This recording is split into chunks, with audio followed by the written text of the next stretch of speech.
al-arif billah, orang yang berkedudukan sebenarnya mengenali akan Allah Subhanahu wa taala dan amalan dia menjadi bersih diterima oleh Allah Taala. Sifat dia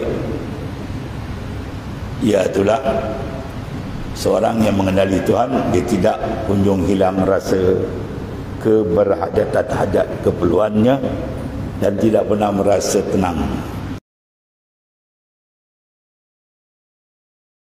atau bersandar pada sesuatu selain daripada Allah Subhanahu wa taala.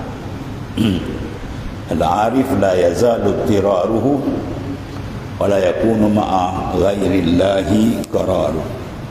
Al-arif adalah orang yang benar-benar mengenali akan Tuhan. La yazalu mana tidak hilang, maksud sentiasa. Ittiraruhu, hati dia sentiasa ittirar dengan Allah Ta'ala.